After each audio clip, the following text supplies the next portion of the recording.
السلام عليكم ورحمة الله وبركاته. بسم الله الرحمن الرحيم. الحمد لله رب العالمين. الصلاة والسلام على رسول الله صلى الله عليه وسلم. ያው በሐቂቃ ዛሬው ቀን ያው በጣም ትልቅ ቀን ነው።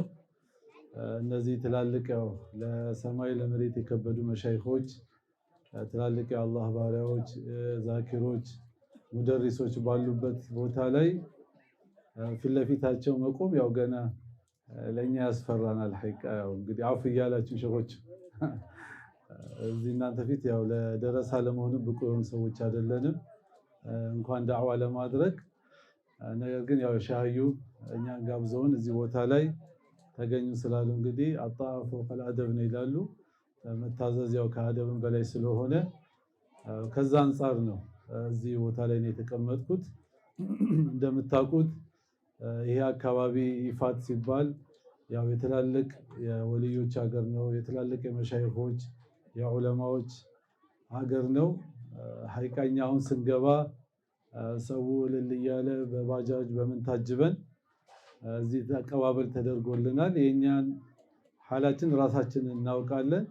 ወላኪን የድሮ መሻይኾች ለዒልም ሲጓዙ ለማቅራት አንድ አካባቢ ላይ ሲሄዱ አሁን ከመሐከላችንም በህይወት የሚገኙ ትላልቅ ዓሊሞች አሉ።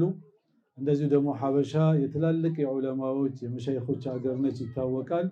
በብዙ ጁህድ በብዙ ልፋት በብዙ ትግል እንደዚህ እንኳን የሚያጅባቸው የሚቀበላቸው ተገኝቶ ቁርስ ምሳ እራት ተደርጎላቸው ሳይሆን ያው አንጀታቸውን አስረው እየተራቡ ስሜታቸውን ገድለው ይህንን ዲን ለራሳቸው ተምረው ለኡመቱ በማስተማር 50 ዓመት 60 ዓመት ያለምንም ደሞዝ ያለምንም ክፍያ ያለምንም እንትን በሙጃሃዳ ይህንን ዲን እኛ ጋር ያመጡልን ታላላቅ ዓሊሞች ያሉባት ያው ሀገር ላይ ነው ያለነው።